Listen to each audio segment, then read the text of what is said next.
I guess it does deserve first dibs. Wicked, the newest musical adaptation that has been 25 years in the making, bro. Like, At I don't know least. when Wicked came out. I don't know the musical like that. I've spent the entire weekend doing searching up slime tutorials, trying to see what the different incarnations of it are.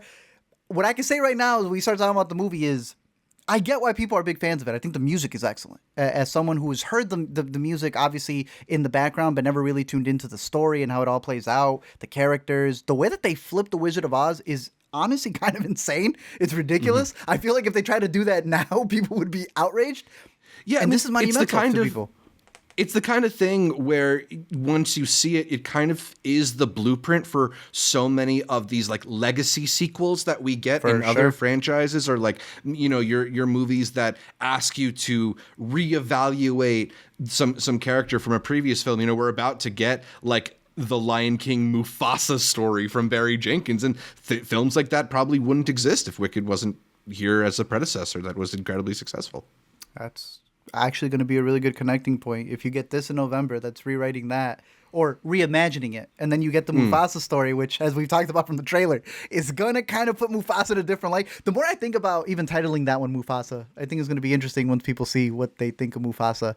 There's been some really funny memes out there of people realizing what the story was. But with Yeah. Wicked, I think adapting it to the big screen was going to be this really big feat, considering how much people have been writing on this, all the adaptations that have come about from it.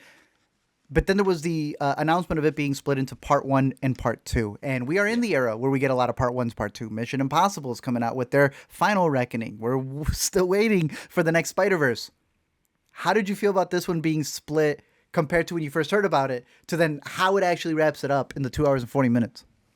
I think I've spent so much time getting accustomed to the idea that this would be not just a split, but a strange split, right? Because this is like most of the Broadway musical. Like, there's not a whole lot left. There's some left, but there's not Good chunk. a whole.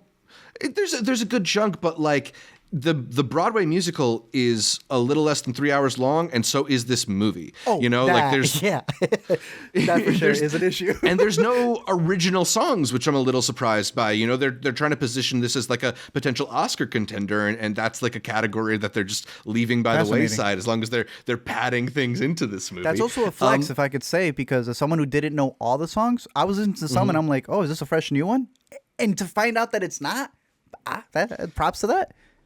Yeah, absolutely. And there, that's the thing, is like the musical has a bunch of songs that are like big hits and really beloved, and it that really bolsters this movie, right? Like, Yeah. whether or not this is your favorite version of Defying Gravity, and it is not mine, it is still like Defying Gravity sung by a singer who is incredibly powerful at using that kind of song. Like, these kinds of, I think there's certain elements of a story like this, because it has so much success, that are almost hard to deny, and taking this world that is so vivid to any person who has a relationship with movies, considering the legacy of The Wizard of Oz, and finding this interesting way into it. I don't know. There's a lot to be compelled by here.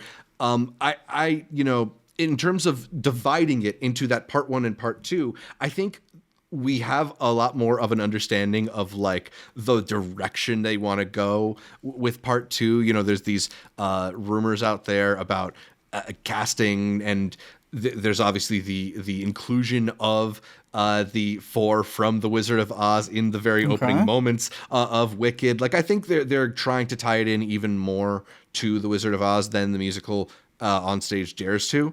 I don't know. I wasn't very bothered by its presentation here, but I guess maybe I was resigned to the fact that it was going to be split apart. It is a little bit. You feel the runtime, and it, particularly to be only getting part one of this story, it's a pretty heavy ask to leave as unresolved as I think you ultimately do in this film. Yeah, there's different aspects of it because, for starters, the marketing of it, right? Like, this doesn't say Wicked Part 1. This doesn't say Wicked Part 1. But if you go to a theater and take a picture of when it says part 1 and post it online, you will see that it, in fact, is trying to pseudo be marketed as part 1 and not. I felt they were upfront with it, but we've seen this from musicals and the way they're being marketed out in trailers and the such, where they don't want you to know it's a musical, but they do. They kind of want you to know it's a part 1, but then they kind of want to, wish it away so that you can get there. It's anything to get butts and seats, and I that's just all marketing for it. In terms of the story itself, I think it changes the aspect of it because now it makes Defying Gravity the final song. And I think that while you are getting like a bigger story here that now needs to be split into 2 parts, it makes it not the middle climax, but it makes it like the climax of the first part of the story, which then allows the second one to build up. I also feel like they're kind of building up to maybe remaking Wizard of Oz.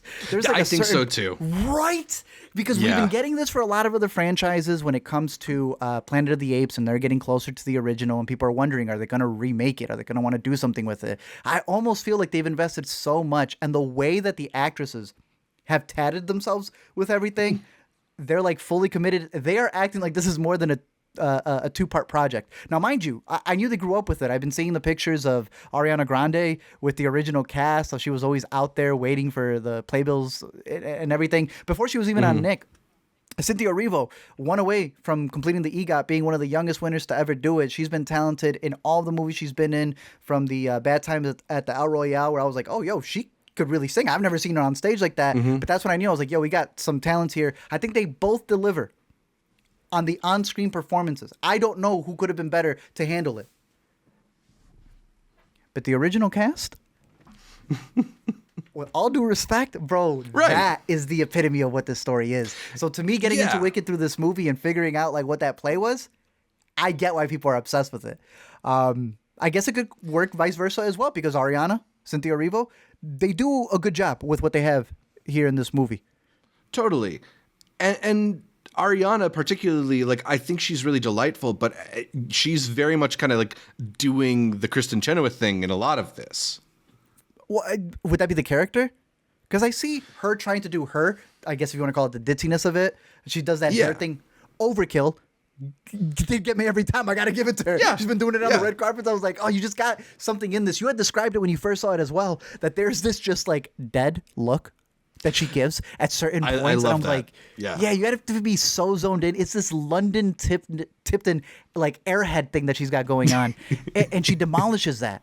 My big criticism, I think, especially when you enter the world, and it's been this interesting thing of what they've taken from the movies, what they've taken from the play.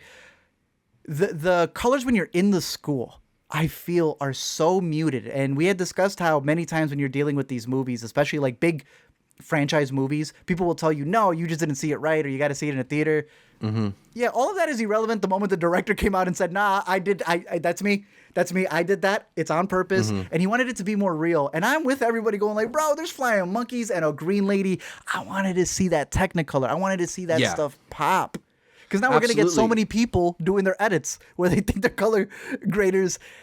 And there'll be too much. But I think there was like a middle ground there where it's like, I don't know. I feel a lot of this should pop in a school. Especially like when you consider the Technicolor legacy of the Wizard of Oz, you know, this movie that is so well known for that aspect of it.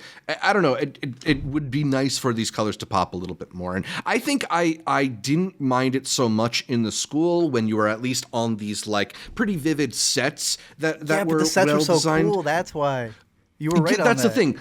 I don't mind it as much in the sets as I do when you're on the like clearly CGI sets, when the muddiness of it really takes over, and it just sort of feels very much like actors on top of a thing. You know, we talked about Defying Gravity a little bit before, and as powerful as Cynthia Erivo is singing that song, then you cut to her like riding around on a broom like Khaleesi on the dragons in Game of Thrones. It's like you had to close your eyes to enjoy it, right? Because it's like she's too good for what I'm seeing up on screen right now. And with all due respect. A problem with both of the big movies this weekend is their reliance on these like kind of uncanny valley CGI animals. Yeah, sadly. I mean, that's to me, and I think that's going to be a thing that once it comes out and it's more widely available, do I think people are going to care? Sadly, no, because this is what we've mentioned with MCU. We had brought up like the Thor aspect of it when they had that floating head, and people said that's not a problem. But then MCU fixes it. This is one where the director has had to come out and address it, and I'm curious to see what changes that would, what would happen for the part 2. I'm also kind of curious as they lead up to reuniting with those 4 characters that you keep mentioning, what they're bound to do there, right? You were mentioning the history of the Wizard of Oz being this big, massive movie. It starts in black and white, turns into color. I don't know, bro. What if the new Wizard of Oz? VR, baby. Theaters are over. Like, is this going to be the next point? It's been 100-some years. What if this is the franchise that kicks us into whatever the next thing is? It'd be pretty cool. I'd be down for it. I mean, the way they got the production VR of the tornado and everything. That's what I'm saying. The production for the school, the production for a lot of the like where they live and stuff. I've been seeing a lot of the behind the scenes, and it looks beautiful. It's one of those where not seeing it on their cameras and just a regular behind the scenes. Guys, y'all should have shot this like just on the go because they have created some of the most intricate sets. You had just mentioned that we did an Interstellar podcast, not because we just love Interstellar, but because of the 10-year anniversary that's happening. And we had mentioned the cinematography, and I had brought up it's actually the production design and what's in front of it that really adds to it. And Crowley, I want to say, is the production designer for Interstellar and also for Wicked, and was mentioning how in one of the shots for Wicked when they were doing the the tulips, he grew all of them, which then added to the characters of the munchkins and like, oh, the white ones bloom first, so they would have more things made out of white and stuff. And I was like, that's fascinating to hear. And he said he learned all that from Interstellar when he grew the corn because they were going to run over it, and that's become one of the most iconic shots from that movie. I think a lot of the production, especially in the school, could have used a little bit more pizzazz. They come in boats, bro, and I'm like, whoa, this is like a Disney World here. And then you never really see that again as much. Yeah. So I'll say this. I think the dancing through life sequence, which is it Jonathan Bailey who plays Fiyero, his big song with Ariana Grande. I thought that was remarkable. They have this whole thing with like these bookshelves in the library that rotate, and it kind of gives you the like Fred Astaire and Singing in the Rain acrobatic dancing that you want in these kinds of musicals. There is very else like that in the rest of the movie. A lot of it is, like I thought I appreciated that he was able to get more of the choreography in frame than he did in The Heights. But like there's one ballroom sequence, and pay attention to the camera and how just kind of like plain the movements are, just kind of tracking slowly back and forth, making sure to get the scope of the scene. And it just doesn't Is that what she does, the goofy dance? Yeah, exactly. Like, too, bro. And that whole sequence is shot is like so uninspired. There'll be moments where like the shot looks good and then movement kind of takes it away from it. And I was just trying to think of like the difference between this and the master Steven Spielberg, and how like the way he works in West Side Story, he will begin on a beautiful composition and then move the camera to where it lands on another beautiful composition. And there isn't that same kind of like 2-for-1 stuff in Wicked. Yeah. There's some where he's trying to get some of that juice. You're mentioning Spielberg. There's that one, the song that they do, the Officer Krupke, where they do it in the police station. And they have that one where they like play with the table to make it look like he's behind bars, and they do it all in one go. They kind of have similar ones when they're arguing with each other about hating each other, and they do like a boom, boom, boom from their head down. And they'll have little moments like that, right? A pretty good sequence too, right? I like that. But Spielberg's made it look effortlessly. Here's like, you guys practiced that like 5 times, and I'm glad you got it. There's a couple of moments with Ariana that I do like. I don't mind the hair thing. I, for whatever reason, found that funny because she's got this one bit with a wand that goes on for way too long, and I'm like... Next scene, please. A lot of these moments I also think are really good buildups. There's a song Cynthia has called The Wizard and I, if I'm not mistaken. Incredibly sung. Then they put her out in the ugliest field gladiator. Yeah. Dripping in blood. When he was on the field, didn't look that nasty. You see the behind the scenes, it's because they put green screens all over the outside. Nothing is worse than seeing an outside shot look like it was shot inside when they shot outside. Yeah. Like, no. This movie's riddled with stuff like that. Do I think people are going to care for a majority of the stuff? No, because I think they're in it for the songs, the set pieces, and a majority of these people they're not looking for any of those colors to really pop as much. Will it affect it once it comes out on streaming? I'm not exactly sure. I've heard insults now be thrown at the way of they just dropped. What's the next one coming from Disney? Snow White? Is this? Yeah, Snow Oh White. yeah, with the Rachel Zegler, yeah. Because they're dropping a trailer with that. The colors in there are very vibrant, and people are saying that, oh, this is a movie that's going to be on the Best Buy displays. Guys, that is not an insult. I have never heard it be an insult that my movie will be played on $3,000 TVs that we're trying to sell to people. Some of y'all do not know what insults are. This could be a movie that could be played there for some sequences, but the colors are so dialed back.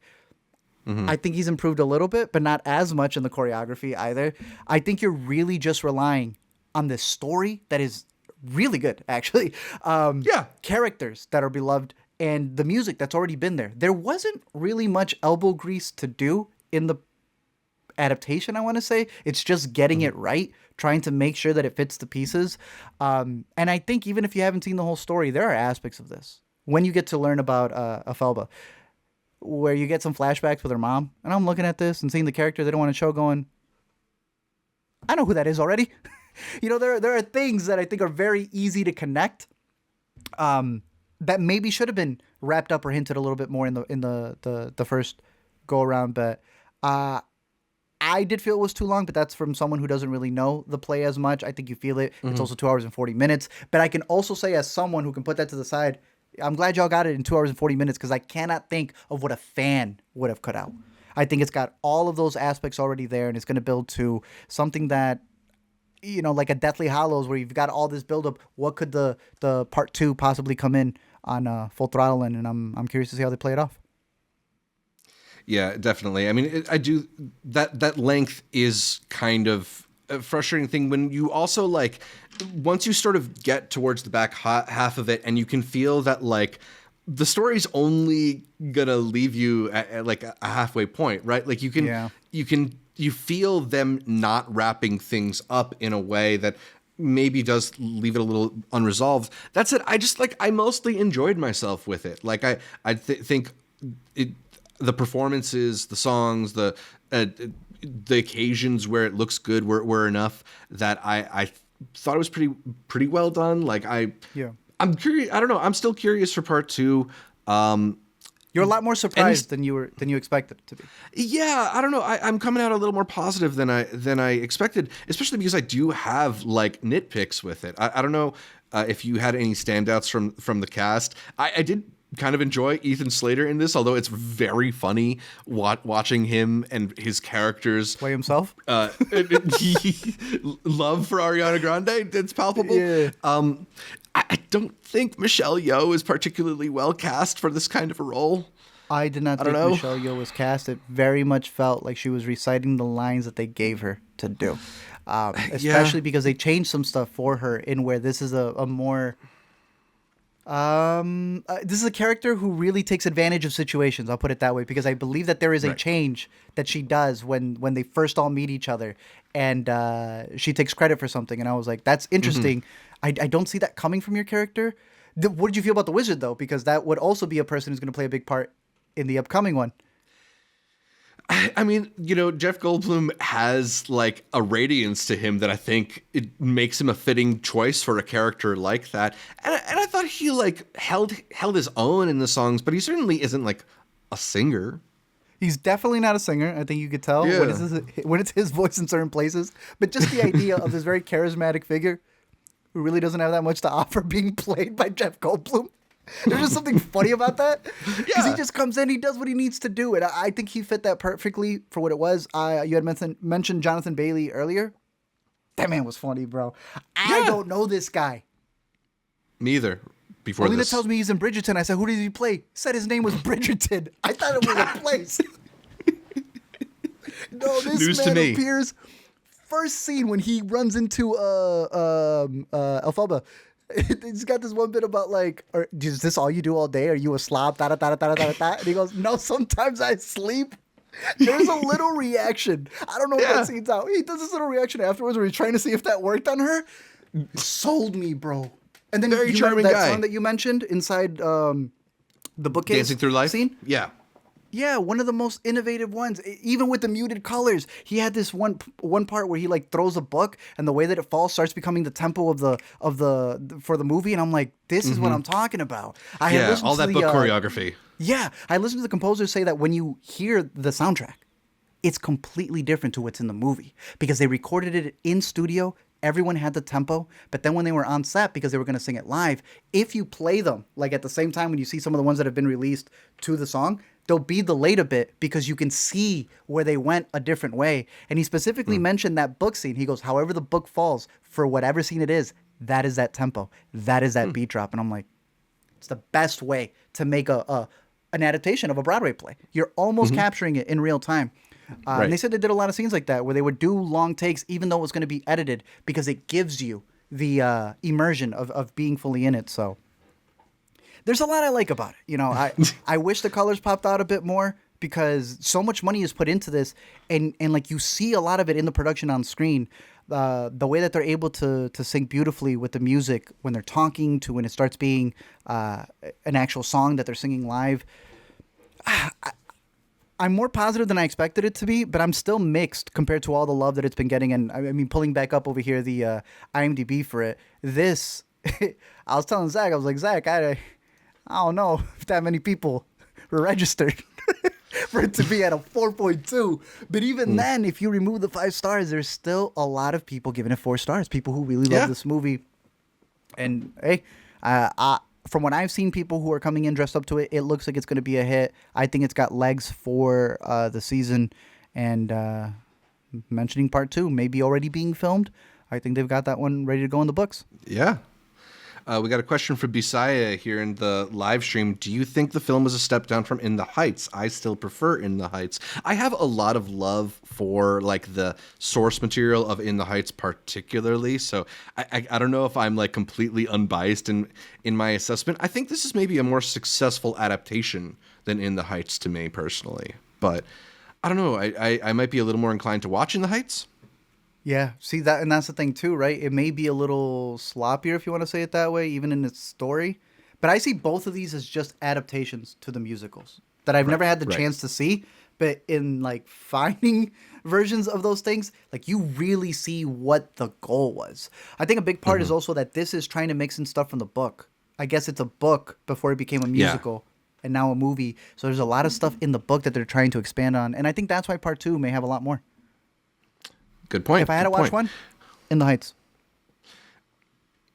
Good call. So I think I'm going to go 3.5 personally for Wicked. Wow. How about you? I've been sitting at a 3 over the weekend. I've been contemplating that extra half. I love everything they give into it. I'm going to watch it again because Alina wants to go see it again for her birthday. But we can stick to the 3.5 for the Intercut. For the Intercut combined one right now. Let's do it. Well, hey, we'll see those 2 hours and 40 for a second round. Do you want to have a quick conversation about movie theater etiquette, or are we just going to be boring? Like, do we have anything interesting to say about it? I mean, I'm going to have a different take for it. I love people complaining about something they're not dealing with. People are going through this. And there are people who are like, I only watch press screenings. Let me join in on the fun. All this shows me, Zach, is that people are going back to the movies. That's why I'm so surprised at the box office. This is always there. You telling me that reminds me of Sound of Freedom when they were like, the air conditioners don't work. Hey, welcome back to the movies, honey. They've never worked. You are just back for the first time. So everyone complaining about that, it's like, that's never left. But I have found it funny that there are critics who are never going to public screenings trying to join in on this. And I'm like, sit down. I think it's gone beyond the, it became a bit. That's why we're mentioning it, right? Because it became a bit to complain about the people who many of us are not even seeing. My crowd sang along, but I didn't see that many phones. I know they say no singing, but they sang. I gotta say, I don't love that. I know The Rock recently came out and said that, like, if you want to sing along for Moana 2, you should sing along. But that sounds like my nightmare, having to deal with somebody like audibly going along with the movie. Let me focus on the movie. You know, with the taking pictures of the screen. To me, like, while I don't love that behavior, like, it's a small moment. What ultimately bothers me is when I'm next to somebody who's having a full-on FaceTime with someone during the movie. That's the shit that we need to cut out of society. Right? And that's well beyond dunking someone on Twitter for it. It's like those people obviously think it's okay to do. You yelling at them online, that's my biggest thing that I always tell you. That's not going to fix it.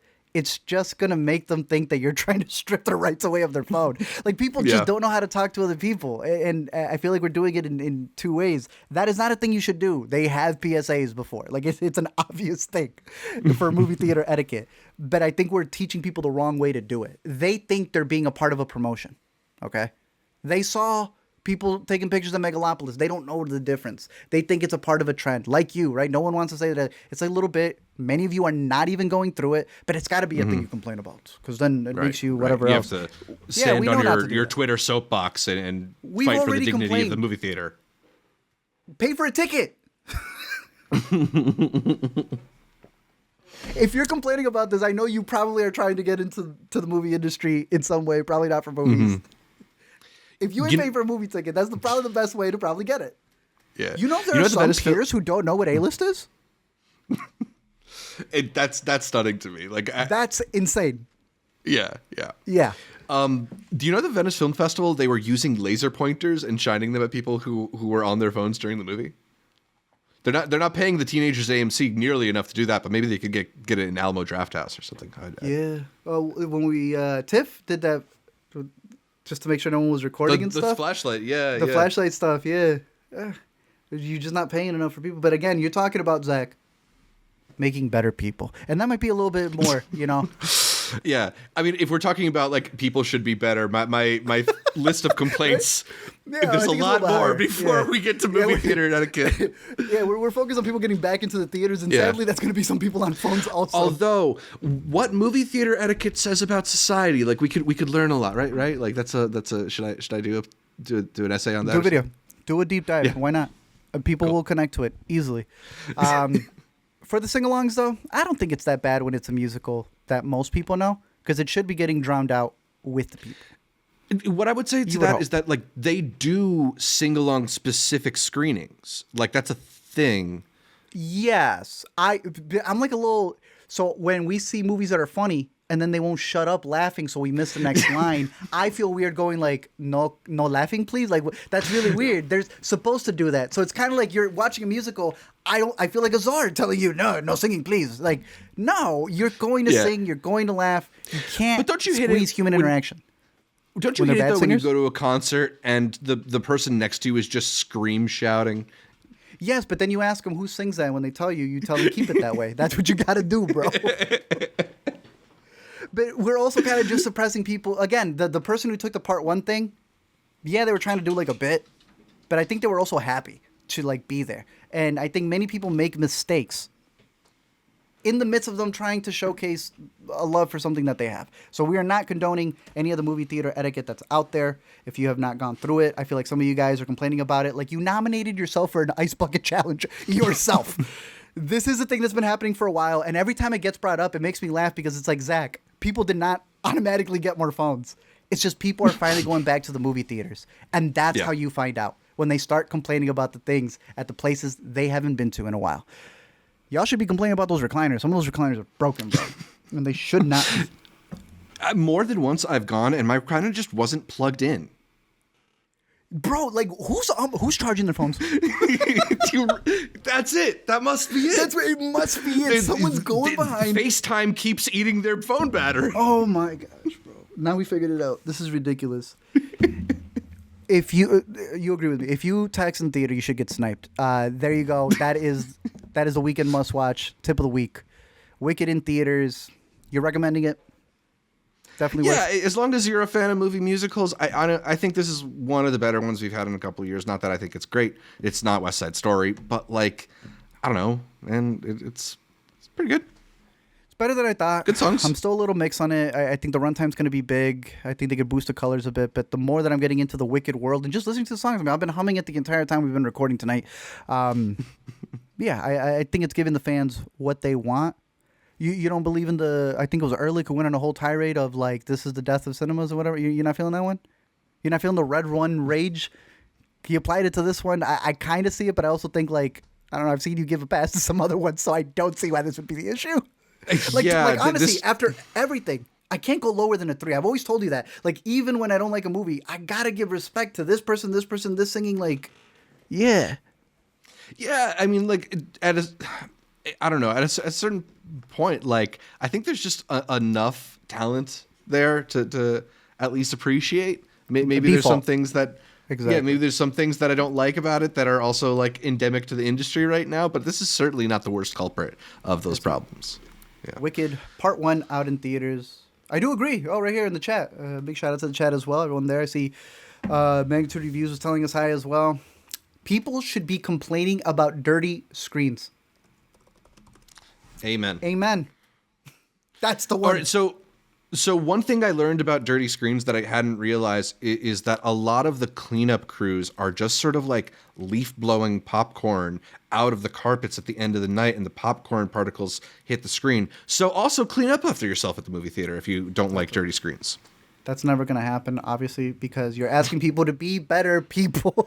Oh, that's what it keeps. This is what movie theater coming etiquette down can teach to. us about the 2024 election. There you go. It's all tied in right there. That said, though, we used to have curtains, Zach, for this very reason. I was like, what are we doing, bro? It was all there. Either way, Yeah, maybe. Wicked is out in theaters. If you're a big fan of it, let us know down below. What is your favorite iteration of Wicked? You had mentioned this was not your favorite one. Do you have a different one? Was it just obviously the go-to? Because there's a scene when they arrive to Emerald City in the movie, and they had a song when they arrive at Emerald City, and I thought the people they sang with did a really good job and reminded me of how much better some people could play roles. You know, Popular is a hot track. That's a good one. Did you see the Kanye beat for Popular? No. I posted to Twitter. Bro, Kanye flipped know it was Popular. Oh, there we go. Yeah. I had no idea Popular came from this. Coming full circle. Yeah, it's sick. Okay, I'm gonna have to hear that. All right. For sure. Wicked out in theaters. Let us know your thoughts down below in the comments section.